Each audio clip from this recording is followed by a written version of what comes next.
SlabHub. Hey there, comic book friends and fiends. It's Rob in front of the Great Wall of Comics, and with me, as always, my man, Chris the Comic Vet. How you doing, sir? Good, my man. Can you hear me? I can hear you. Okay. Am I like frozen? Because I think my computer is like kind of No, you look up. fine. You're right there in Okay. front of that big white wall, waiting for some decor, as we always like to give you grief for, but, you know, that's fine. Today we have a great member of the community with us for our episode of SlabHub, a man who's going to be competing hardcore with me against me on the CBCA Best Facial Hair Awards. Let's bring him in himself. Comicmanandy, how you doing? What is good, everybody? I am so excited for this. If last week's episode was the Hot Moms edition, today's episode is going to be the College Co-Ed edition. We got nothing but modern fire here tonight. And that's great. And that's awesome. We like to mix it up, get a little bit of everything, as we like to tell people and potential guests, because some people have said, "Oh, I don't have this," or "I don't have that." It's not about necessarily who has the biggest book. It's about the stories and the journey and that go along with those books and finding out what makes everything important to everyone. So thank you very much for coming on the show. We appreciate it. We got to meet up a little bit last C2E2 with some of the community members, where we met up at the not so much on the con floor, but we met up in one of the after parties over at the what was it, that I don't know, beer tap place. I don't know what the hell the name of the place was. That was right across the street from the hotel and the convention floor, and we got to make that a yearly thing. We really do. Yeah, if I was, unfortunately, I'm not going to be there this year, but I have. I'm going to be on a cruise this summer, and that's like the worst excuse ever. And I have two college tuitions to pay this year, and a lot of other things. So this year, my con experience is going to be limited pretty much to Fan Expo in San Francisco, because that's my local one, and potentially Silicon in San Jose, because those are my stomping grounds. But I gotta admit, it sounds weird for someone to say Fan Expo and not refer to it as the one in Toronto. Anyways, I'm glad that they're branching out. Okay, so everyone that's watching, everyone on this panel has some sort of military history or military connection. I know Andy, you were in the Marines, were you not? And correct. Rob went to military school for a little bit of time, and everyone knows just by my name alone that I served. You're a veterinarian, right? That I'm a veterinarian. No, that I served in the Canadian Armed Forces in the armored division of our army. I just want to say though, I'm in my late 40s. This is all the beard I can grow, but these two handsome gentlemen over here, you know, they can just comb it. Like they just like the jealousy coming out of me right now is substantial. That's all I have to say. Like, you would think that everyone in the military could grow these long, like incredible pieces of facial hair. No, it's not true. It's not true. It's because in the Marines where they make you shave 3 times a day in training to get it across your head that you have to have a clean face or a clean shave. And then it goes gangbusters after that. But say it with me: brown chicken, brown cow. But none of us have hair. Yeah, I don't have the hair on my head after having worn nothing but either a flat top or a high and tight for. Yeah. My black beret just burned the hair underneath it, running around in the sun. Yeah. Oh my goodness! Let's say hello to a few people before we kick off some books here. Of course, always our main man, Las Cruces from New Mexico, up there front and center. Nick kicking it off first and foremost right out of the bat with the dad jokes, with asking if you knew how to console an English teacher. There. That one's bad. That's really bad. Good. That's pretty good. What is the story with these? Because I've tuned into your show, your Monday show, and I see them throwing these jokes out there, and I don't know the history behind this. Is it just people started doing it, or did you start it and you don't know how to stop it? Or it's this really weird thing. The whole reason why I have a YouTube channel was because when you research how to become better at public speaking or speaking in front of groups, they actually recommend trying out and creating a YouTube channel to get better at public speaking. So I started on that route. And then I come to find out when it comes to public speaking or when you're interacting with people, sometimes you got to find an icebreaker. And naturally in my career where I work, if I found that the dad jokes are really good icebreakers, they kind of catch people off guard. And generally not offensive and generally non-offensive and safe for work. But then you get to know the people that you have hard times working with. Sometimes there's some people that can be difficult. You find the ones that hate the dad jokes, and then it becomes a thing. It's right. like, oh, I'm getting payback now, and then you start stalking them. And now it becomes this fun, rewarding system where this person hates dad jokes so much that you stalk them until you find them. You deliver like one a day just to get that cringe moment. So we used to just drop the kids' songs. You'd find the other people who have young kids, and you drop the kids' songs that they're all listening to and are stuck in their head, those little earworms, That's and you'd evil. go chugga chugga chugga, for the big red mug or car or something, and these. But anyways, anywho, all right. What we can said, see the Chop and Drop. chat's How just you blowing doing? up with dad Shop jokes. for Comics. I think you're coming on out. The Panda Man, Adrian Panda Awesome. Welcome to hanging out with us today. Chop and Drop Adrian, Chop and Drop Shop, Les Crucius, Chop. Wow, they had a big conversation this morning. Gary the B, Casual Comic Guy, thank you for coming on out and hanging out with us. My goodness gracious, Comic Man Andy, he's here to see Comic Man Andy. Yo. It's kind of like very meta. Comicception. Comicception. There you go. Deadpoolish. Man Cave out here. Hey, how you doing? Thanks for coming on out. Happy to have you on the other side of the camera with us as well. Dale Suspense, Tyler, where he is, slap that like button, hit that subscribe button, kick in that notification bell. Comic Book Man Andy is in the house. That's right, and he did not bring any Pokemon. Thank you. That we know of. Yet. No, we already talked. Joe, Anachronic Comics. How you do? He may break the record though for the most slab show. Yeah, that's without going to Pokemon. Apparently, Rob and I are going to have to dial Andy back. So heads up, everyone, you're in for one hell of a show. Buckle up. Yeah, exactly. Jason never could figure out how you do it. Jason was there with us over at C2E2 when we were all hanging out last year. Another one, Austin LeMay was there. How you doing? Marty, how you doing? Thanks for coming on. Happy to have you here with the SlabHub Club. Actually, start calling it the SlabHub Club. Or maybe that's all our members will be the SlabHub Clubbies. Like, hi, I'm Cubby. I'm Annette. I'm Chop and Drop. I'm Adrian Panda Awesome. It's kind of like if you're old enough to know the James Willie.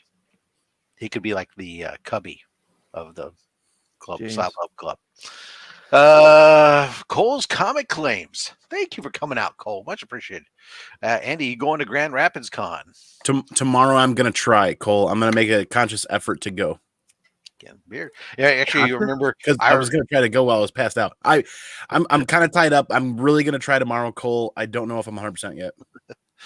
It was kind of funny because actually last week I was watching, I think it was last week or 2 weeks ago, I was watching Comic Man Andy's show, Monday show, and I heard him talking about going to Grand Rapids Con on Saturday. And I was like, oh, so do I need to reschedule you then for SlabHub? And he's like, oh, no, I'll be there. We'll figure something out. I know the fall one they do is the big military tribute at the Grand Rapids Con. It's a good one. Boo Hellions Comics, how you doing? I think Paul, Sector 2815, who, if you haven't seen it yet, you got to go check out the Comic Vets channel later. Bookmark it to go back and check out the AOK from Paul to Chris. Very good job. Proper job. He's a special human being. He may have just won the internet. All right, let us go ahead and kick off this show. We'll bring our man Andy here into the spot of honor, make him big, and comb the beard just one more time for me. The picture size. We're all. I'm so jealous. I'm so jealous. Yeah, I started this when I was 19. This is how I look today. Good for you. I should do it like one of those ASMR channels. A little bit of periodically applying some beard oil in there, and Marty's right. Everyone, please hit that like button for Rob. Help support Rob's channel here. We appreciate it. So as usual, Andy here is going to show off some slabs. Along the way, we'll talk about some stories. We'll ask some questions. There's a few that we're going to kind of flip through because we do have a bunch. somewhere around the halfway mark, we'll pause and we will do our first giveaway from the box of pools. We'll do 6 book pools, unless of course your book has bonus books and bonus pools on the back. There's your chance to win yourself a SlabHub mug, as well as there's a slab in there, or there is a book in there that's labeled Mystery Slab, where I have some slabs set aside, not right here, but in my bin in the back, and you'll randomly get one of the slabs from that along with your books. So, I think there might even be a SlabHub shirt in there too. I don't know. There's all kinds of stuff. So, anyway, where's my press package before the show, yo? As long as you don't slap one of the hosts, we'll see what happens after the show. Oh, this isn't like Maury. Okay. Well, it's not like the Oscars. Rob, to start out the show, this was a lot more difficult than I thought it'd be. I split it myself into 3 categories. We've got indie, we've got a Star Wars category, and then we've got the Punisher category. So that being said, because I'm not much of a Spider-Man collector, we're going to go ahead and just remove this stack of Spider-Man slabs from today's show, and we're going to those. I really like that book. Those are all, and those are all OGs, not the facsimiles. No, those are all original buy-ins. So were those all 9/8 or just, yeah? Wow, Really? 9/8 on that book is not. I was gonna say 9/8 on that book is not an easy book. No. I was literally going to say, Andy, you just literally put like a brand new Chris's idea earlier of showing one book and then fanning them out. They're all Ultimate Fallout 4s, but some of them are like 9/2s. So you know what I mean? Still potentially your son's tuition is taken care of right there. I thought it was hilarious when Chris said, "Hey, you fan those things out," and I'm sitting here behind the scenes as we're trying to do the show, trying to fan these things out like a poker card. It's just too much. So if you guys want to be the ones to pick the fandom, or if the chat wants to pick the fandom, we've got Indie, Star Wars, and Punisher. First one to say something in the chat wins. Oh, okay, there you go. Chris says first one in the chat to say. So Indie, Star Wars, or Punisher. First one to show up right now. I will highlight it myself. And let me preface this by saying, everybody, there are 4 boxes of slabs next to me, and I completely forgot that Rob and Chris said 30 slabs. So I have 4 times the amount of comics sitting next to me. Oh, pardon me. Well, it just kind of exploded. Oh, yeah. So the first one I see Paul actually first for me. Star Wars. Yep. Absolutely. Oh, that's perfect. That's perfect. That's sitting right next to me. As I always say, Andy, then Punisher. It just means that. Okay, Star Wars, Punisher, then Indie. Got it. Oh, so what I was saying is it's okay that you have too many. It always just means that if you enjoy your time on the show, we can always have you back and schedule you again out in the future. Yes. But I really didn't put much of an order to these, but how do you not start off a Star Wars section with one of the bigger books that was overlooked, underutilized, undervalued for an extremely long period of time? Yep. This one was a really cool find in the IG community several years ago for a screaming deal because it was an old slab that was broken. Mm-hmm. And the owner's like, I don't have the time to send this in to get it re-slabbed, and really just kind of want to move this on and be done with it. So we grabbed it and we took the time to slab it, and it was a 9.6 before. It came back in 9.6 again. So I'm happy that we had an answer on whether or not it was pressable and cleanable to a 9.8. And I'm just happy to finally have this book. I had fought for years to try to prioritize the original Star Wars run, working it into my personal collection. And just in a nick of time, we were able to grab a copy that was affordable still before. Yeah, because that was a book that 2 years ago, it was not that expensive of a book. But it was one of those ones that during the pandemic just started climbing. It didn't skyrocket overnight, but it did just keep climbing and climbing and climbing.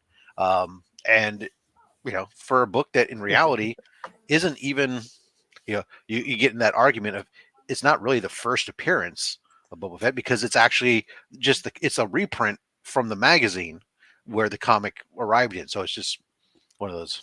Right. And now that Man Cave kind of missed the beginning of the show, like we said, if last week's episode was the Hot Moms edition, Man Cave buddy, today's episode is going to be the College Co-ed edition. This is probably one of the 3 oldest books you'll see today.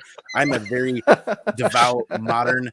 I love chasing modern stuff, and this is one of the oldest books we're going to see today. So bring in some different stuff here, but moving along with Star Wars. Happy to have that. I've considered trying to find a way to work up to a 9.8, but I'm just going to stick with a 9.6. Yeah. And those 80s books, it's fine. A recent grab from Skeff on the Whatnot app was finally a copy of 68.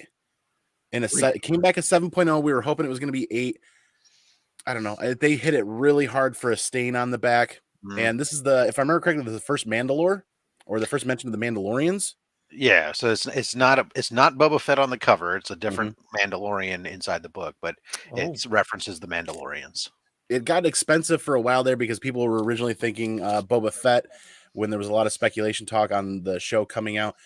And CGC does not annotate whether it's the first Mandalorians or first mention of them. And I haven't read the series in a really long time, but I'm finally to have a copy that was affordable through Skeff. And that yellow cover, I know Brian of Simpleman's Comics loves yellow covers, so he'd definitely appreciate that on the replay when he's here. And I'm going to keep the pacing pretty fast. We're going to just continue to roll because everybody knows that the last couple of seasons or last year or so, we've been talking a lot of Star Wars talk on New Comic Book Day and other places. And not too long ago, before things got really crazy, wow. Oh boy, we were able to snag the first Ahsoka. Now, this isn't like, I mean, everybody builds collections with investing kind of secondary in their thought process, but this is one of those ones where we tried to time it as best as we could. And I think we got it right before a lot of the information hit, and it still wasn't cheap then, but now that it's confirmed that she showed up on The Mandalorian and it's confirmed that she's going to get a sequel, it's one that's not going to go away. And we have a really big love for Ahsoka in the house. We've got some original Ahsoka art. We've been working with some other places to look for more original Ahsoka art, and man, oh man, what I wouldn't give to be able to go back and buy more copies of this. Ahsoka for the 1 in 25. That's a really important book simply because, the Ahsoka is a character that really has allowed a lot of the female fans to attach from the newer side, because in the original Star Wars, all you had was Princess Leia. She was like the lone female in the entire galaxy that you saw. And then when the new trilogy came out, there was Padme and stuff, and she was somewhat interesting, but I never saw a lot of young girls connect to Padme quite the same way. But when Clone Wars came out and Ahsoka was there, and there was a true warrior princess, and also, or not princess, but a true warrior, and also almost like the Jiminy Cricket to Anakin at times, it really became a character that you could, not just women but men connected to as well, to a degree, and it really has been a good driving force for that character in the fandom. Yep. So Ahsoka's starting to see the spotlight now. Dr. Aphra is the next shoe-in to get that spotlight going on. Agreed. So Ahsoka and Dr. Aphra are the two major characters that we've been paying attention to for a couple of years now.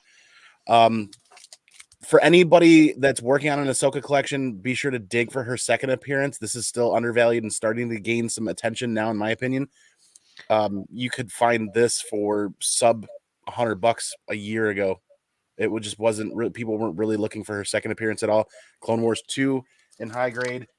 Don't miss out on that and dig for those books. Yeah, and then there's also the first Marvel appearance, which is, I think it's in Darth Vader. I think it's a Darth Vader book. I'd have to. You heard Ahsoka? I think it's like Darth Vader 13 or something. I don't know. I'll take a think look about that. But you talk about strong female leads. This is a great segue into Dr. Aphra and her first appearance. Yeah. My goodness, Andy. The 1 in 25. 1 in 25 for Dr.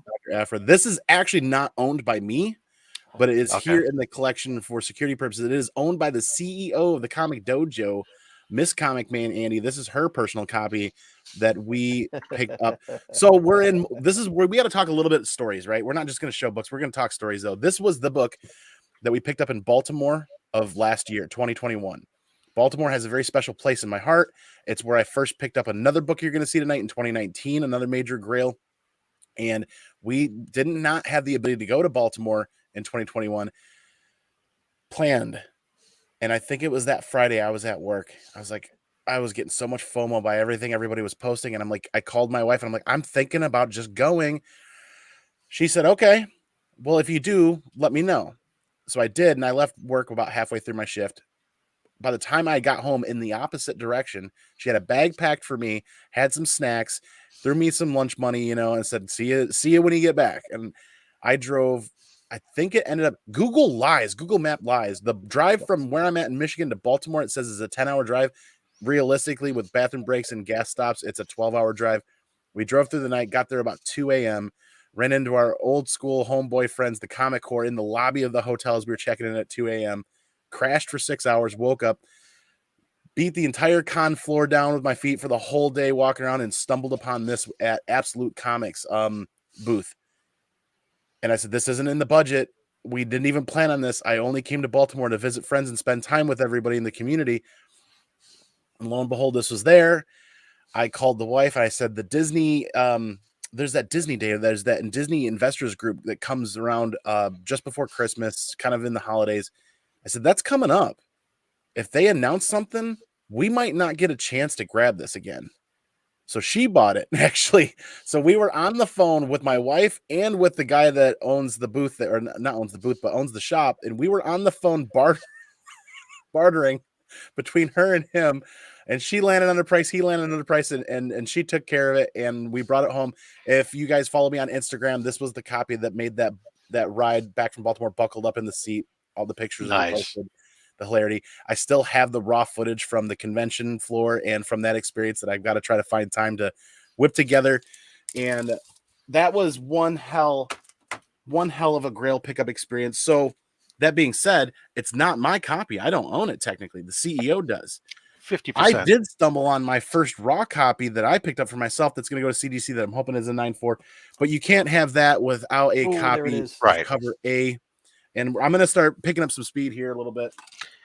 I do real quick the Ahsoka thing. I did clarify it. So the Darth Vader 14 was actually just a early cameo. The first cameo in story canon was actually Jedi of the Republic Mace Windu issue 5, and then of course the first canon, the first appearance at all in the Disney Marvel stuff is actually on Star Wars issue 30. Was a cover appearance, but she does not appear in the story at all. So There you are. So you can't have the 1 in 25 without cover A in a 9.8. We've got all of the other printings as well. And then moving along from there, if you want to talk about strong female leads that don't get enough spotlight, you can look towards Star Wars, the Kanan series for Bo-Katan, who's been on screen, and the appearances she makes in books don't get enough. The books don't get enough love, in my opinion.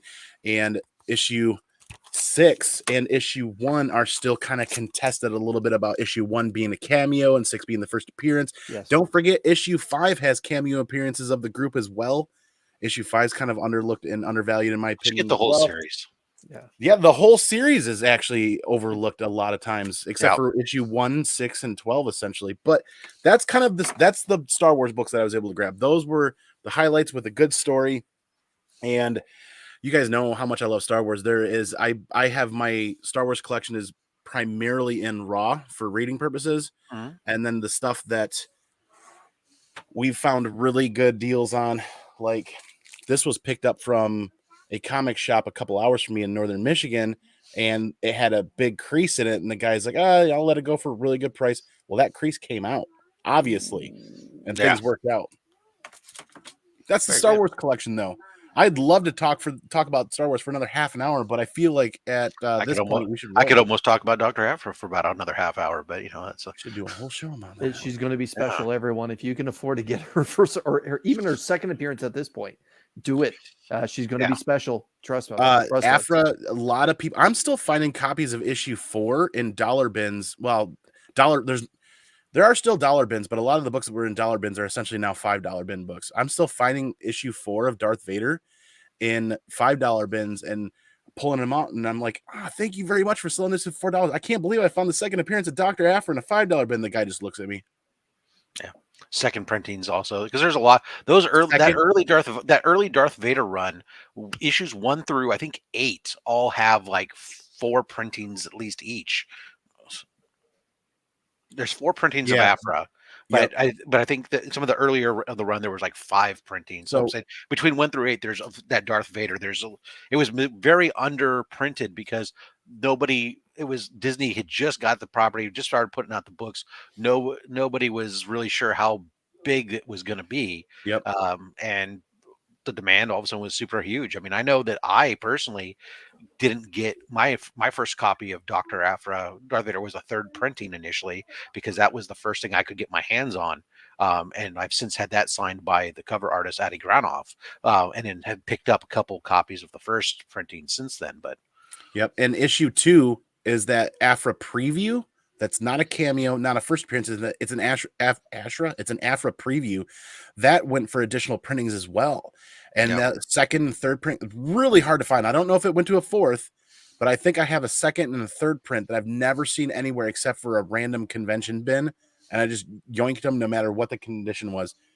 But man, there's a lot more to come, man. all right, let's keep on cracking. What's next, brother? We said it was Punisher. was Punisher next. Yeah, let's All move right, into the some Punisher Frank books. collection is probably, don't go away. Buckle up, buckaroos. The Punisher collection is where you're going to see some one-of-ones that don't exist anywhere else in the world. And how do you not lead off the Punisher collection With ASM 129. with anything other than ASM 129? No Spider-Man, he says. No Spider-Man. Yeah, Well, one of he the most got it because he's a Punisher fan. He said he Yeah. wasn't. We said he wasn't a Spider-Man fan, which I So still am I. find hard to believe. Who's not a Spider-Man fan? I didn't say I didn't enjoy the reads, but I'm more of a fan of the tertiary characters in the Spider-Man universe than I am Peter Parker Fair enough. himself, Okay. essentially. So I enjoy the universe. I enjoy the reads and the movies, but I just never really quite connected with Spider-Man. So ASM 129, this was picked up in 2019 in Baltimore. This is one of the most important hunt finds, if you will, in my collection, because I had never been to a convention with community in mind, right? Like this was the first convention in 2019 that I went to where I left and packed up with the plan to go find community members like the Comic Core and hanging out with a lot of other people, Simpleman's Comics, Brian, and also met Jack over there as well. But then this was the first book that we did that Dave Ramsey put $50 away a month or $20 away a week or something like that in an envelope and saved up for. We created I think it was like a 1-year plan to save money per week. Because at the time, this was one of the most expensive books that we had ever gone after. And at the time, this was half of where it's at now. Right. Yeah. 2020 up into 2020, this was a book that this grade was still about $1,300 to $1,400. Today, the 8.5, you're talking about a 90-day average is $3,500. Oh, Wow. so we obviously conventions have quote unquote convention prices, right? Right. So this book was outside of our range, and I made a really strong connection and developed a really good friend over this book. Adam, Bear Island Comics, who I was speaking with, was there early because it looks old. Bear Island Comics won the Comic Core giveaway for a free full ride to Baltimore, a plane ticket and everything. The Comic Core put a whole package together, and Bear Island won that. And he was there a day early and had a press pass, was on the floor early. And he hit me up. He's like, Andy, I know you're looking for an ASM 29 specifically for this trip, and you saved up. He started sending me pictures throughout that. I think it was Wednesday or Thursday when they were setting up the convention. Here's this vendor, and they have this copy. Here's that vendor. They have this copy. So like a crazy crackhead on a powdered Sunday morning, I drank all the caffeine in the world and just went full bore and just ran up and down every aisle looking to see what was selling as far as ASM 129, what was available, and finding vendors. And this was actually purchased through the Ditko Club. This was on consignment with him, and he's like, I don't really have a lot of wiggle room, but we ended up only being off by like $50. We were only separated by $50. And I'm like, I called the wife and I said, we're only 50 away. And if anybody remembers, a parental raising you with hey, make sure you put some emergency money in your wallet just in case you get stuck or stranded and you can pay for food or gas. That came into play and actually is what helps secure this book, because I'm not going to leave this experience for only $50. So we closed for $15.50 in 19 at a Nice. convention, Okay. which was, we were overpaying a little bit. It was all of the other books on the floor. This was the most affordable in this grade. We originally had an idea of going for an 8.0, but we kind of realized that we could potentially barter or work our way into a little bit better grade. This is one of those crowning jewels of the Punisher collection. And without Before you going put that too down, Andy, in can you depth, read? Before you put that down, can you read us what's on the blue side or the right side of that blue label, just for all the Punisher fans in the house? absolutely. The first appearance of the Punisher, Frank Castle, and the Jackal. That's right. Just a heads up for the Jackal fans. He's also That's in why this I one got too. it. Was for the first appearance of Jackal. I don't Yeah, know like who that Lord. weird guy with the freaking skull on his face was. Yeah, Jackal's there gone is- You know on me, to because you know how some much major I love the spider notoriety. clones. Something I do Oh! something I always do for my PC collection books, just so I have an idea of what I'm doing and what I'm paying attention to what I'm doing.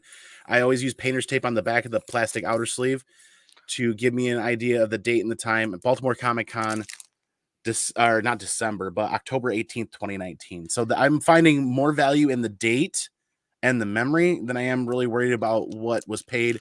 The fact that you stepped up on that one and overpaid means nothing when today you go, oh, it's still worth more than double what you paid for it. It could 2-3 years later, right? But And I went, oh yeah, because the Knievel stunt cycle. As a kid, that was like one of my favorite toys I had, Wow. and it was the It wind was up. so loud. we're gonna move really fast in the Yep, Punisher sorry. collection to hit a couple of milestone books before we go too long in the teeth. You can't have know, a Rob, Punisher shut up. collection and not have a high grade copy of the Newsstand Volume 2. These books were selling for $40 to $50 3, 4, 5, 6 years ago. I'm seeing asking price.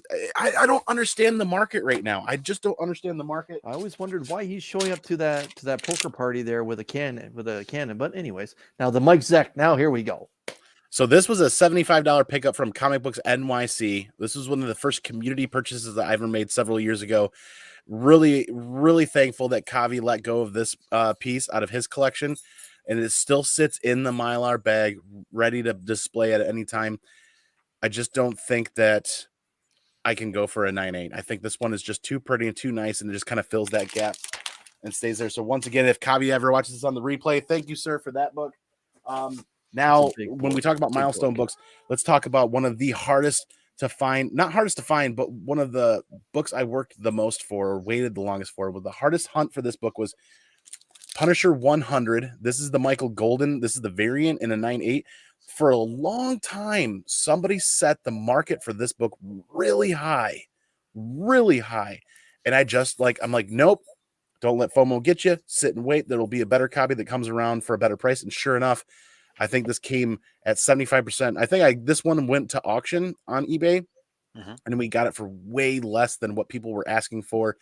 This one is just this is one of my favorite Punisher covers, and Michael Golden absolutely kills it when it comes to some of these Punisher covers.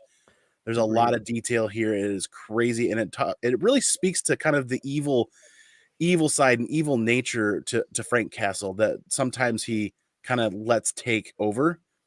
And I'm really appreciative of this cover. This one was probably about a 5 to 6 year hunt for that book, an affordable copy for the collection.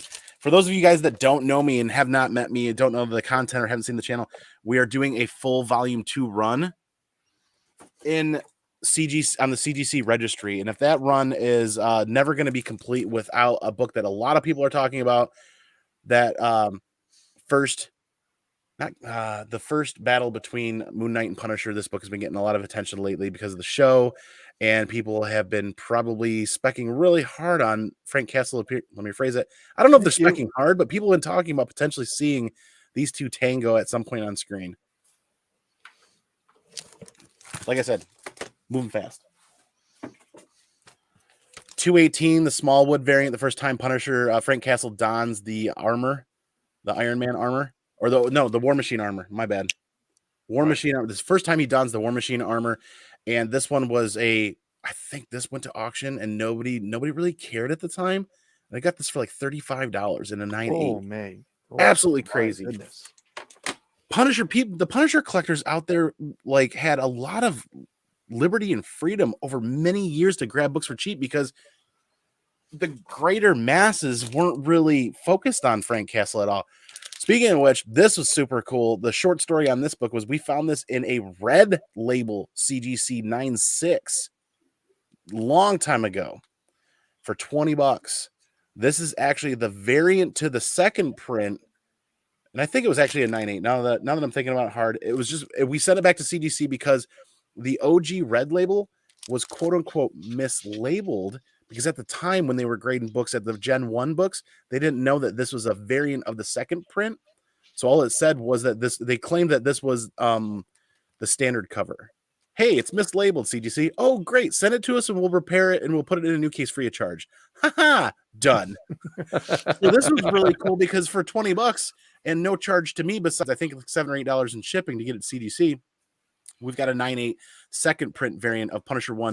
This is one of my favorite runs. This is the beginning of the Garth Ennis story that a lot of people cherish and love as Punisher reads, but not a lot of people know about the second prints and a lot about the variants of that.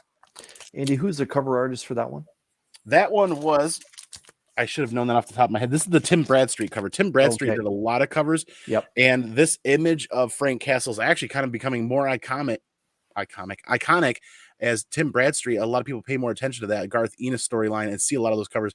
Those covers in high grade are underappreciated, in my opinion. Tim Bradstreet did an amazing job on a lot of those. Now we get into the meat and the potatoes. This is why I was moving fast. Before we do the meat and potatoes, let's season the meat and potatoes correctly.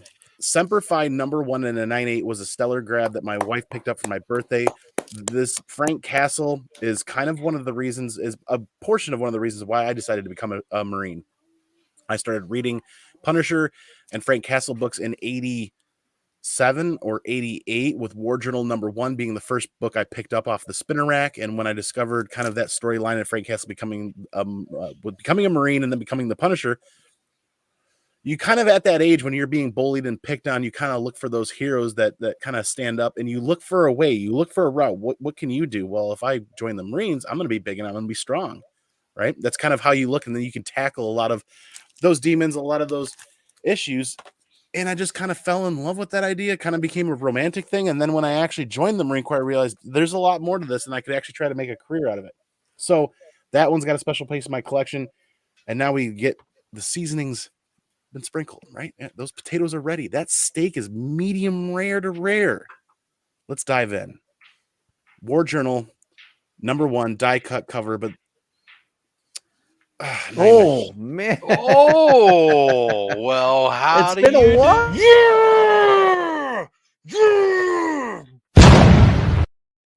I love that one. It's been a while since we had a 9.9. It's die cut.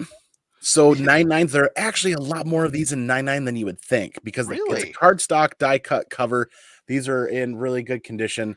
A lot of them, I think there's 20 or 30 9.9s on the census. There's actually kind of a lot. They don't come to market often, though. People sit on them. That's impressive, because I have a copy of that I got, well, in an eBay mystery box. So the fact that it had any kind of quality to it was impressive, because it was one of those, like, 50 books for $20. But the die cut, the portion of those, there's some edges to it, and those catch. And the first time it catches, that's it. It's just done. You're not wrong. And that's the big thing with the die cuts. They're wonderful, but man, it doesn't take much to just ruin that book. Andy, was that an eBay pickup for you? That was an eBay pickup, because here's the funny story. A long time ago, people didn't care that books were 9.9. There weren't 9.9 specific collectors. So there were people that in their genre of collecting wanted high grade books and would buy them. But people weren't really paying a whole lot of attention to Punisher books. Us Punisher collectors were paying attention to everything we could find. And when we found stuff, we dug our teeth in. We dug hard. Yeah! Yeah! Back to back. This is a one of one. There are no other copies in existence in 9.8. This is the only 9.8 in the set. 9.9, brother. 9.8. Did I say 9.8? I meant 9. Yeah. You're already devaluing yourself. Come on, Andy. I know, right? I'm staring at you guys talking and forgetting. So Punisher 18, one of my favorite covers of Kingpin busting through the wall, going for Frank Castle. And this is that Wallace Partaccio and Scott Williams cover in art. This is the only one in existence in a 9.9. This went for. All right. You guys want to have some real fun with this while we try not to drag out for too long? All right. Sure. Let's go. Oh my goodness, no. Yep. Of course, look at the year though. It is 12 years ago. 2010. Yeah. And that is My on goodness. GPA. You can look up that completed sale on GPA, and you can look up the tag number or the SN number. So absolutely insane that nobody cared back then for a 991 of 1. And you can't talk about Punisher covers without talking about the OG original Punisher cover. First book I ever bought off of the spinner rack, Wardjournal #1. This is my first introduction to Frank Castle. My arm's getting kind of heavy though. It's getting a little bit tired. But this off of that spinner rack was Jesus. All right, fine. Here we go. Yeah! Yeah! so one of only 3 in the world. Surprisingly, there are 3 total copies of this in a 9.9. This was not the exact copy that I bought off the spinner. Once again, though, oh dang! Apparently, I forgot to mark it. But this one was picked up in 2008, 2009, 2007, somewhere earlier. This was really early. This was only a couple $100 too. Nobody was following a lot of this stuff on. I just. That's why I've been collecting Punisher books for almost 30 years. All right. I need a breather. Can we give away some comics? Yeah, we're gonna get. I think this is like the third. This is the only time we've ever done the Remy Smash 3 times in a show. So I think it's only fitting. It's intermission. Rise and stretch time. Time to refresh yourself and visit our snack bar. Got a yen for hot popcorn? Your favorite soft drinks are sparkling cold. The juicy Frank sizzling hot. There's delicious coffee, freshly brewed, and all kinds of ice cream and candy to tempt you. Showtime will be announced loud and clear to get you back to your car in time. So stretch your legs. Come to the snack bar now. All right, go ahead and hashtag us up there with Fear the Beard. Oops, we're going to get this in the right one. There we go. Fear the Beard. Hashtag there. We're going to do ourselves a giveaway from the box of pools. Nice. So we'll be doing that there while we're giving people some time to enter that in there. Andy, coming up this week, anything going on that people should be aware of other than making sure that I don't even know. Are you currently doing any sales this week on Whatnot or anything like that people should be looking out for? Or? Well, we actually took a little bit of a vacation from social media and everything for the past 3 or 4 days. I think tomorrow I'll start prepping the Monday show. We'll go live Monday with Modern Comic Mondays, MONDAZE. Like I'm in a daze because it's modern comic craziness. And we'll get back into that Friday Whatnot auction kind of rhythm. So Monday nights, Modern Comic Mondays. Tuesday, Supplements Comics, Comic News Weekly. We produce that show for Brian. Wednesday, we do New Comic Book Day there. And also, I'm really digging the short form minute or less content when it comes to shorts and IG Reels and TikTok. We got a lot of Star Wars packs of cards to open that we're going to do too. Cool. Awesome. And you make it very easy if anybody wants to follow. All the information is ticking across the bottom there. His branding is consistent. Comicmanandy on YouTube, IG, and whatnot. So very easy there. And TikTok too. There you go. See, I am not a TikToker, so I did not know. So I did not add it to your things. I'm sorry. I'm not a teenage girl. Anyways. Wow. Wow. I know. Sometimes shots are fired. Chris, real quick. We got 17 entries so far out of 17 out of 14 viewers. What? How do we dropped on our viewer count? Okay, hold on. I guess. We've had a request. Andy, can you just give us a dad joke? I'll tell you about what's going on my channel later on. I don't know, man. You put somebody on the spot for a dad joke. That's not fair. Can we do the DeLorean one? I don't know, man. My wife just asked me to put ketchup on the shopping list because we're getting tomorrow's Sunday, right? We need ketchup. She asked me to put it on the shopping list. Now I can't read anything. Hit the button. Let's give away some comic books. I don't even understand that. You physically put ketchup on the shopping list. Oh, well. Ketchup is a horrible condiment. It has no purpose in life except for making barbecue sauce. Whoa. So let's go ahead and spin the wheel. That was good. I like that one. Shop for Comics. Congratulations, sir. All right. Andy, you get to help Shop decide what books Shop gets here. I got to make myself big. I got to remember how to do this now because otherwise Chris yells at me, and I hate it when he yells at me. So you can pick a number from the front, a number from the back, or we can give it some good old back to front action. Ooh. God bless America. I live in the gutter. All right, let's go with the old. No, you're on Jordan. SlabHub. You're on SlabHub. That's why. Let's go with the old Michael Jordan 23 to start. Okay. 23, or are you going 2 from the front and 3 from the back? Front. 23 from the front. Oh my God, big number counter. Thanks a lot. 2, 3. So we're going to speed things up, except I'm going to give you big, huge numbers to count. 2, 4, 6, 8, 10, 12, 14, 16, 20, 22, 23. Fortunately, I put them front to back, so it's easy to count by twos. And first book up is Champions Outlawed, issue number 2. Congratulations there. All right, next book. Let's go 4 from the back. 4 from the back. 1, 2, 3, and 4. We get ourselves Deathstroke Rebirth, issue number 1. That's a great cover. Congratulations. All right. Now let's go for a shocking dive directly into the middle of the box. I understood that reference. All right. Well, how about Superman issue 253? Oh. So nice older Superman there. What is he saying here? How you doing, Alan? Billy, what's happened to me? Tell me. Oh, it's his mind is Billy's mind gets swapped into that of the cat. Oh no. One more or how many more?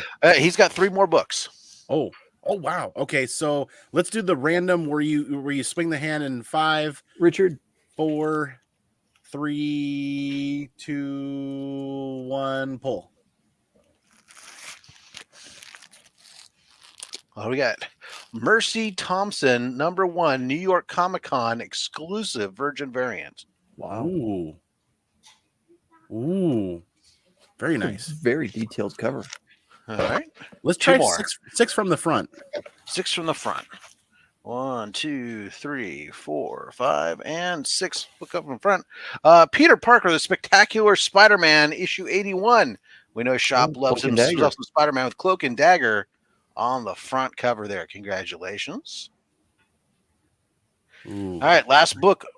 So let's go 8 from the front now, because maybe you got some Spider-Man, a clump of Spider-Man there for him. 2, 3, 4, 5, 6, 7, and book number 8 is Thanos issue 2. Oh, nice. We tried. Nice. That's a great cover, though. Yeah. El Gamora. All right, congratulations, Shop. I already have your information, so I'll set those aside. But this episode, I'll have to pick it up off the ground later when we do our next batch. All right, and we'll restore Andy to the spot of honor. And let's get back in to some more books. We've got one fandom left, and that means we're going to go pedal to the effing floor, right? Because there are 2 short boxes of slabs sitting here with one fandom left, which means we're going to stop and talk about a couple of books. But Rob, Chris, you guys pump the brakes when you need me to pump the brakes. But we are going to dive right into the first time my name ever showed up on a comic book. I'm really excited for that. Invincible number 1. Comicmanandy, the first time my name was ever on a comic book. Thank you to those guys that made that happen. Hold on. You got to show that back. Just show. Yeah, we got to actually see the cover. We got to. Yeah. Oh, I don't know if it'll focus, man, because there's so much glare, and this is the original group of people that they actually asked to start were okay. There's a whole list of probably like the first quarter.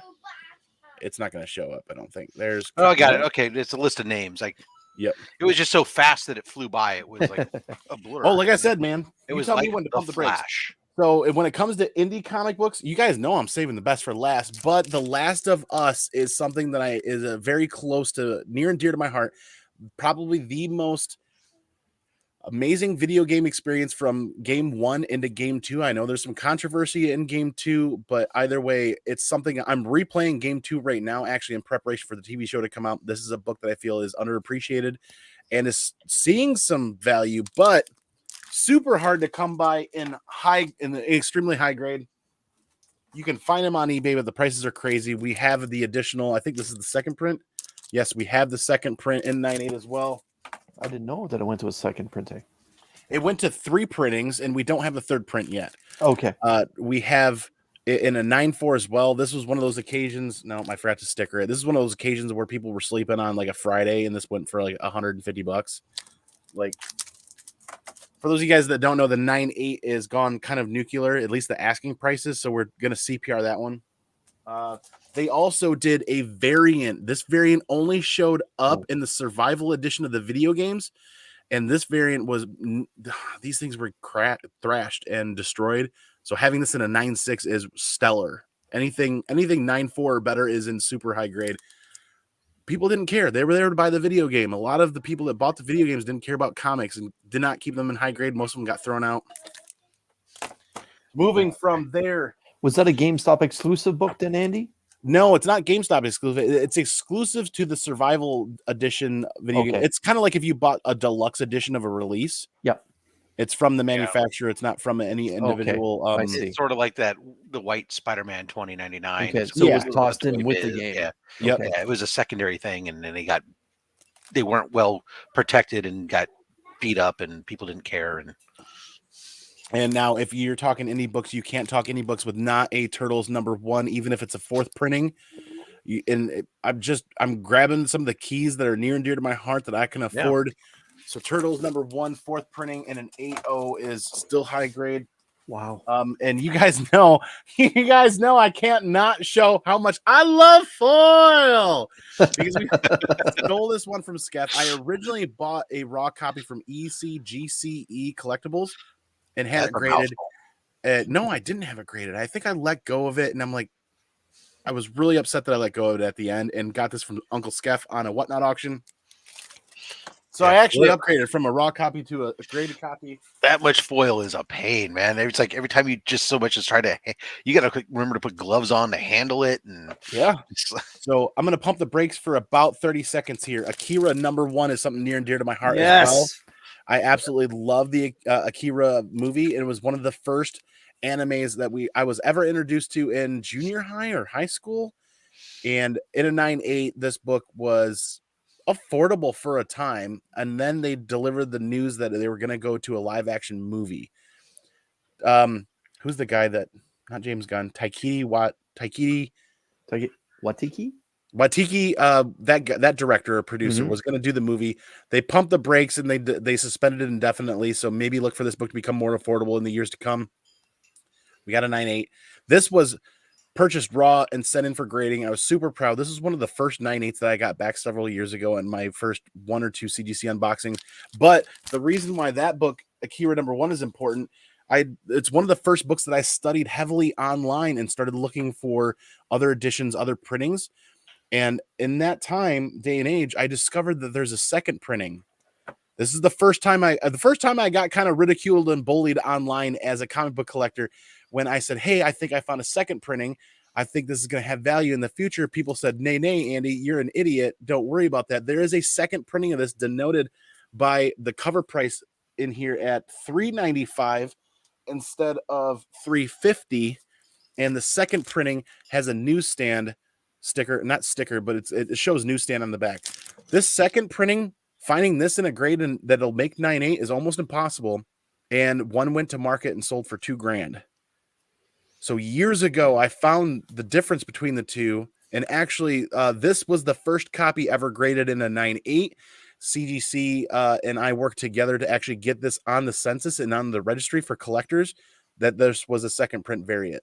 So this was something I was super proud of. I stuck to my guns, and regardless of what people said about that back then when I was asking questions and trying to learn, I stuck to my guns and stuck with it and worked with CGC. And this is the first ever second print 9.8 to hit the census, to the point where they actually updated the registry so that all the registry collectors now have another book to find. That's that book as a teenager for me was one of the reasons why I ride a motorcycle today. Yeah. Loved it. No indie collector is not without Something's Killing the Children. Is that book ever going to hit? I mean, I don't know if it's really a big thing or not, but I mean, love it. I just don't know. I mean, it's one of those things where I love the story. I love a strong female lead character. Keep it coming. And I love the foil edition. I really love the foil edition. I've got a bunch of those. We'll go one extra step, as Chris and I have mentioned. Not just a strong female lead, but a non-sexualized strong female lead. Oh, that's okay. The Comics and Oddities foil edition. A buddy of ours in the Sibbleman's Comics Patreon group, Scott, said, "Hey, what if we did a foil version of the Jenny Frizen?" I'm like, "Ooh, that'd be dope." He said, "What if I went to my comic shop in Detroit and asked them if they would do like a foil edition?" And they did. And this started out at like 30 some odd bucks when it hit. And you know, it didn't sell out right away.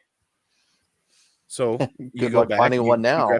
This was the one that I bought during their first the newest iteration of Buffy. Ooh, that's really good. This is the first copy that I picked up off of them when they went live on their website.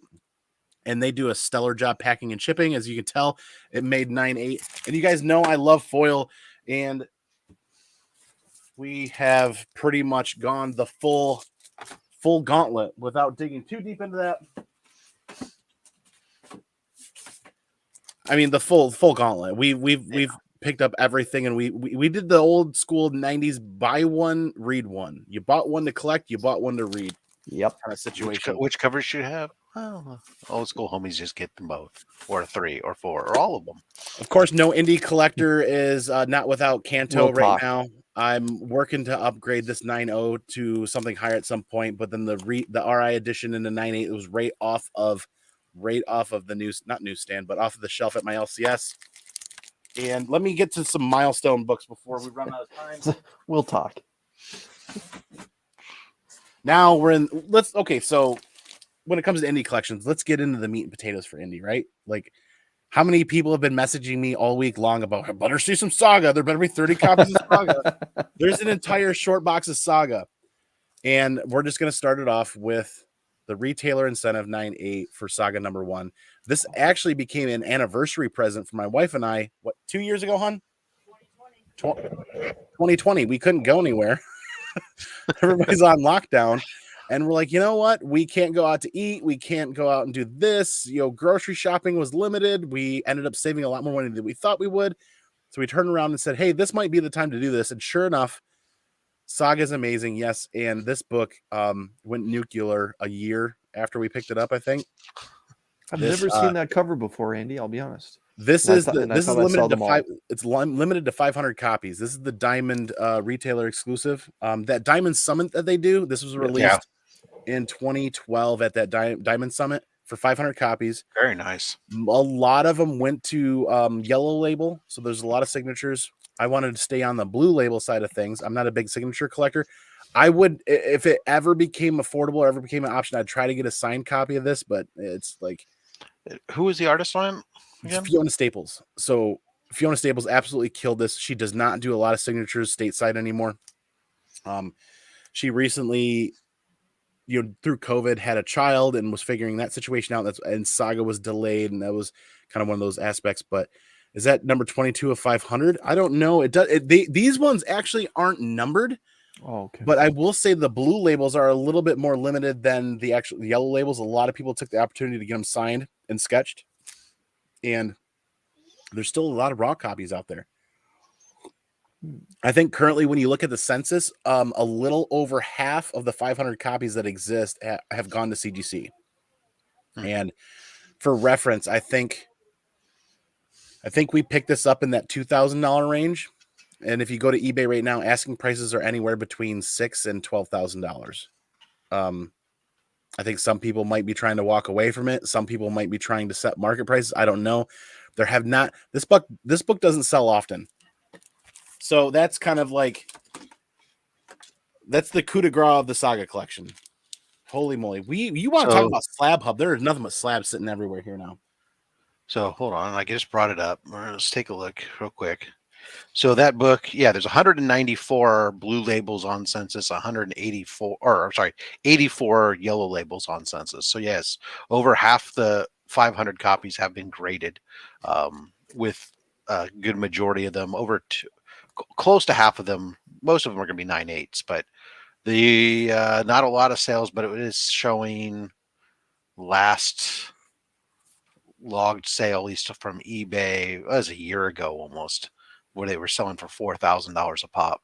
Oh my goodness. So asking prices have gone up substantially.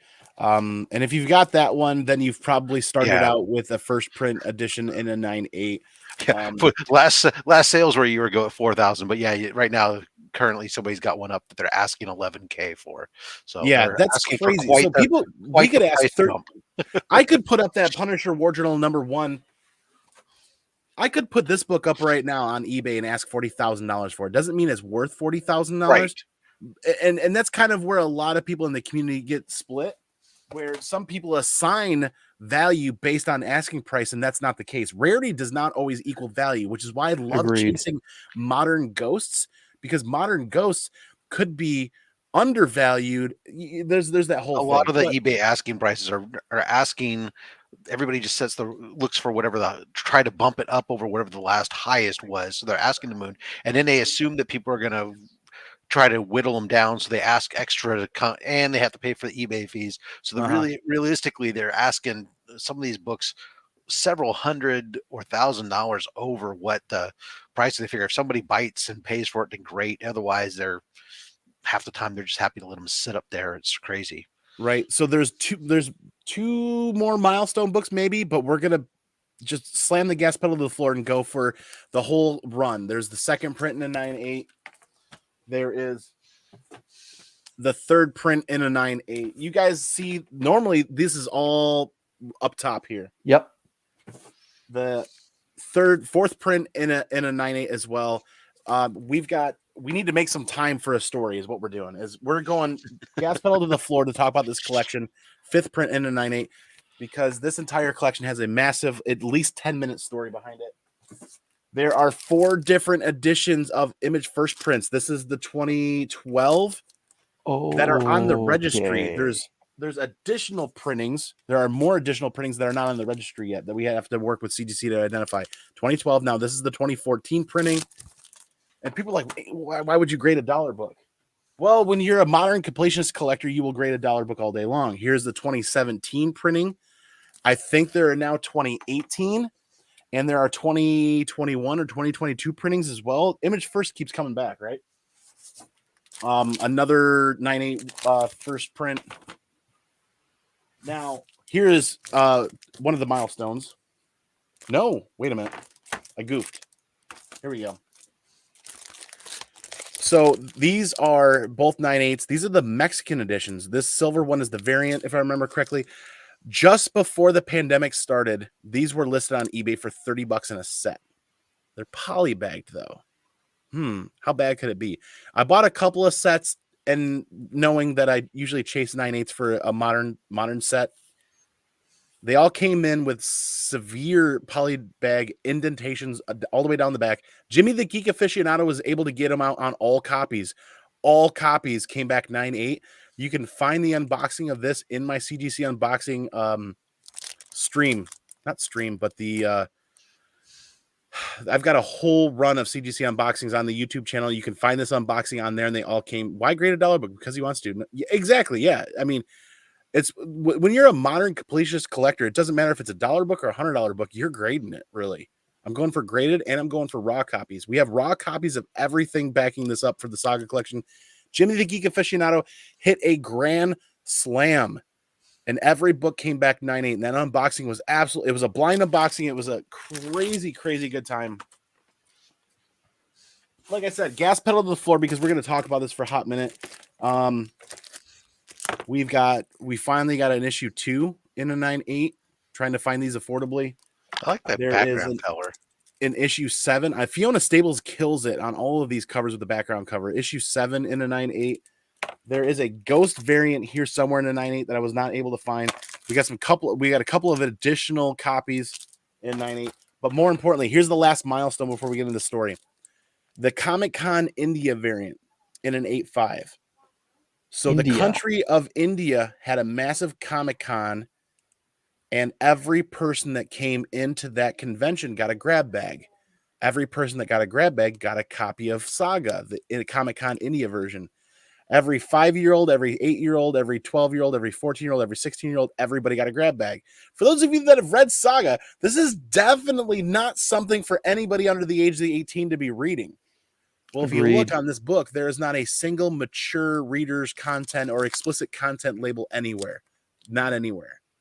So the book got absolutely publicly demolished. The public threw the book out. They burned a lot of the books. A lot of things went to litigation for the convention, and a lot of the copies were destroyed. These are really tough to find in any grade higher than trash bin grade, because a lot of them were thrown in the trash.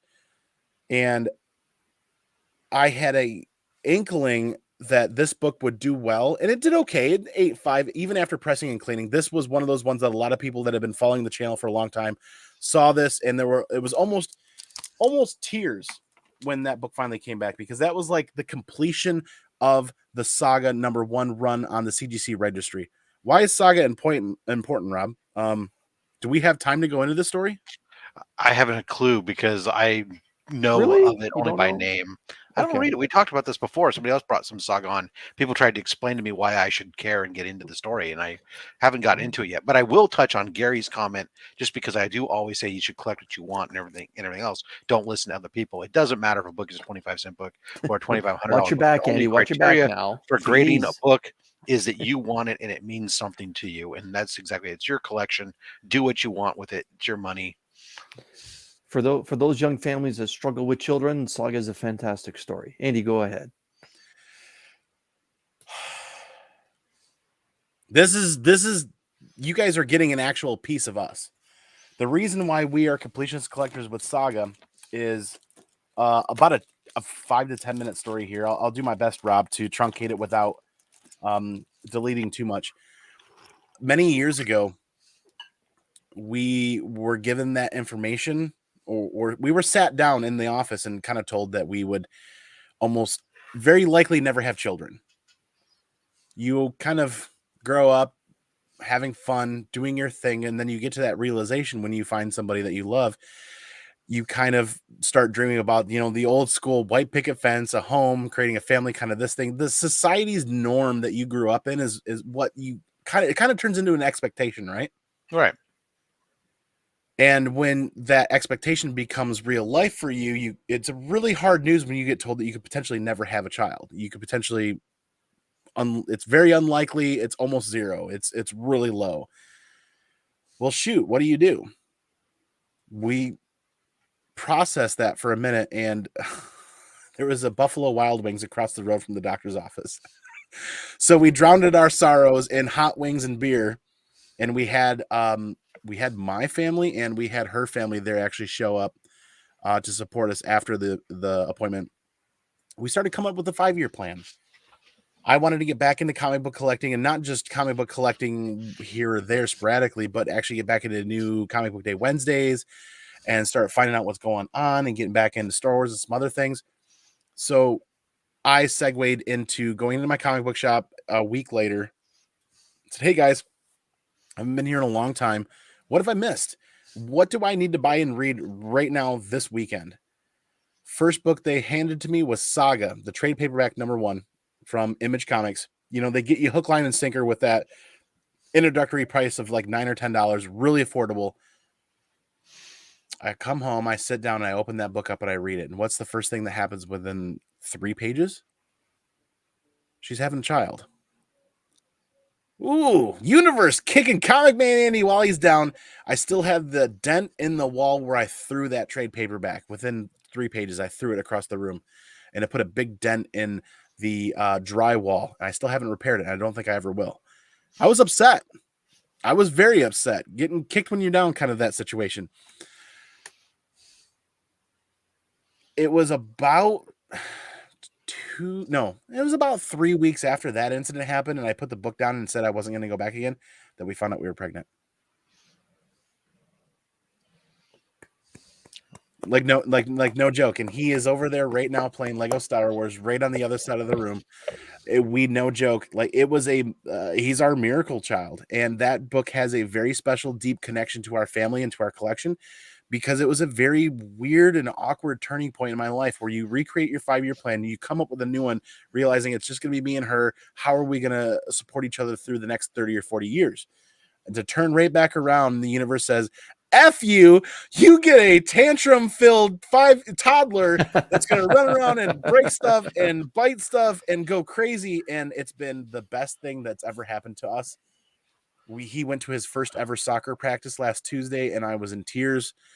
It was one of those situations where we never thought it would happen, and it did. And now this collection has become a collection that we build for him with our likes and what we like to do in mind, but it's a collection that we're going to pass down for him. And then if he ever decides to make that move of letting go of it or holding on to it, it'll be for him to decide. You know what I mean? It's just kind of, I could talk about this for another half an hour or an hour, but the truncated story of that, it's that right there. That's why Saga is so important to me. And to when you guys see the channel and we talk Saga books, we do Saga CGC unboxings. That's why things are so emotional and so crazy. And that's why Saga, all of the printings sit up here on a regular basis, is I choose to share Saga and this story with the community on the story itself doesn't come up super often, but I share Saga with the community on a regular basis. Very cool. And that's why when this one actually came in and closed the book on all of the printings of #1, why it was so emotional and so important. That Comic-Con India variant is incredibly difficult to find in high grade. And this is, I don't know if I'm overshooting, but man, this has been one hell of a run. I thought this was going to be a really easy Saturday. I'll pull a couple of books. I spent 3+ hours pulling slabs. And then you guys remind me 10 minutes before we go live, hey, Andy, how are your 30 books doing? 30? I've got 4 boxes of slabs over here. Oh my goodness. Yeah, that's what you get from me. Well, maybe it was good. You make it, you try to make a plan to adapt accordingly, but you know what they always say, if you want to hear God laugh, tell her your plans. Right. I hopefully, man, I don't know about you guys. I had an absolute blast with this. I hope you guys did too. I really did. Absolutely. Yeah, phenomenal, sir. Whew. All right, guys. Andy, thank you very much. Now, for our final set of pulls here, I want to talk about real quick. So one of the things that I know, Chris kind of talked on about military connections and everything, and one of the things that you always bring up a lot of time on your show is one of your passions for supporting Mission 22, which is very similar actually to. I actually support a different one, the Intrepid Fallen Heroes, but both of those two different groups focus primarily on helping those who come back with post-traumatic stress disorder and brain injury and stuff, which are some of the hardest things to deal with and come back and really affect not just those who served, but the families of those around them and everybody else. So the fabulous charity that you support there, and so we wanted to make sure that we call some attention to that today on the show. So for the giveaway this time here, make sure, guys, we're going to go ahead and do the hashtag Mission 22 and check them out. Consider supporting them, as well as the Intrepid Fallen Heroes Fund, either or any other charity of your choice, but definitely check those out for us today. So go ahead and hit hashtag Mission 22. We'll do ourselves another drawing here in a moment for another 6 set of books. Also, make sure, if you haven't already, hit that like and subscribe button and the notification bell so you know the next time that we're on. Next Saturday will be appearing with us is going to be Matt Woods coming to the show. So that's going to be a great show. He has a great mix of older and modern books. We're going to happy to have Matt Woods on the show with us next week on Saturday. His brother made the cut at the Masters this weekend. I'm looking forward to seeing Matt Woods. That's good. Okay, got it. Also for me up this week on the show, we will have for you. Monday mail call will be happening. There is going to be a banger of a book in there. One of my 2022 goals is achieved in this Monday's mail call. So you might want to check that out. And I'll be joining, of course, my man Gary B, the Casual Comic Guy, twice this week on his channel. Once for the 10-1-1 on Tuesday, and on Thursday for his in the hot seat, as well as hanging out with Chris on Wednesday for New Comic Book Day. So there you go. Whew. All right, guys, let's see here. We have before you draw that, man, I dropped the link in the private chat for people to check out the website. If you could share that in the live chat. Yeah, absolutely. The mission for the year of 2022 is to support Mission 22 from my channel, which means all ad revenue, all donations, all super chats, all super stickers, anything people donate to the channel when I'm live is going to Mission 22, and we're getting ready to do our first quarterly deposit with them from the channel, and I'm going to match out of my own personal funds to donate to them. While it's the first time I've ever done it, so I'm just still kind of figuring it out.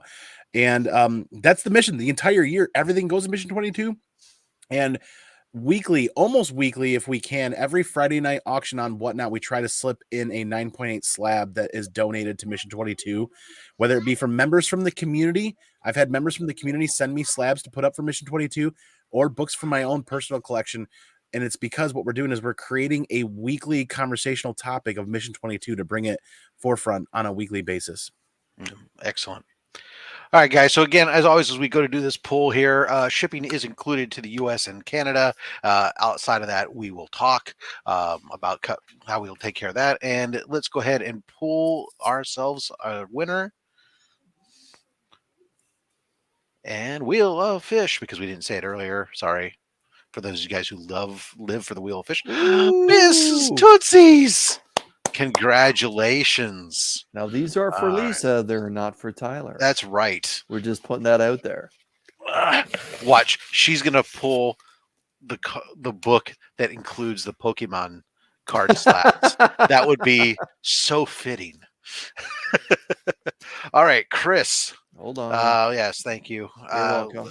You're going to help get some books from Okay, Tootsies? No pressure. I don't know if I've ever pulled books from your giveaway box for a lady before. All right, let me just spotlight Lisa here. Yay! Beth? Okay, no pressure, right? All right. You might have pulled for Beth. I think maybe you. Okay. Anyways, if that's the case, it'll be the first time I'm pulling for an American lady. We'll put it that way. There you go. All right. In honor of I don't know why you hate, why you won't support. By the way, let's go 2 from the front and then 2 from the rear. All right. Second book from the front is Batman issue 519. Oh, boom. Ooh. That's a great cover. The second book from the back is Youngbloods, Team Youngblood issue 1. Dope. And issue 2. Dope. I love me some Jim Lee Youngblood. So you get a 1-2 punch there as a twofer. Congratulations. Well, thank you for correcting me, James. Okay. All right. Let's go front to back. Now, bright and early. The book in front or behind my finger? Why don't you pull both of those books? All right. Oh, I see what just happened there. I see a blue sticker. You see the blue sticker on the back? Okay, well, we'll go there. You're welcome, Lisa. First appearance of Storm Shadow. Whoa! Holy shit! I wonder if Lisa just looked at Tyler and said, "Is that a good book?" Yes. And then the banger. Oh, come on. A Kirkham exclusive. A Kirkham version variant. Now, this is not a near mint copy. It's got somewhere, but it's still it's an iconic book. It doesn't matter. We have time to change pants. There are good books in this. These aren't just all there's not. Wow. Yeah. Okay, so 2 more. Wow. I feel like I need to towel off a little bit. Okay, let's go back to front this time, and I'll Okay, back to front. now. Some Rose Besh Future State. Ooh, baby. Well, modern collectors know all about Rose. All right, last book. We're going back to front, or are you going? Yeah, just come forward a little bit now. This is it. Okay, the book is in front or behind my finger. Andy, you make the call. Oh, dang it. Can we do both of them and I'll hook you up and we give her an extra surprise? Why not? All right. The first book in there from volume 3, Spider-Man 2099, issue number 6. That's a fire cover. That's awesome. Ooh. Rosenberg on that too. And oh,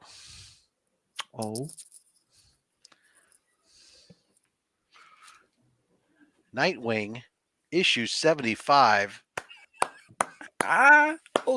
Little golf clap for the Masters this weekend, right? The finest ass in DC. Well, Lisa, those are for you. Congratulations. Oh. Wow. Whew. I almost have room in there to be able to put some more of the books that are stacked up over here that need to go into the box. Incredible. Congratulations, Lisa. What a My heart's haul. racing. Wow. That was exciting. Storm Shadow. My goodness. Wow. I always like this when you get surprised by some of the books I throw in there, Chris. Wow, It's I know you had some G.I. Joe in there, but man. exactly. There's some G.I. Joe in there. And then they always Then pull out some of the G.I. Joes in there.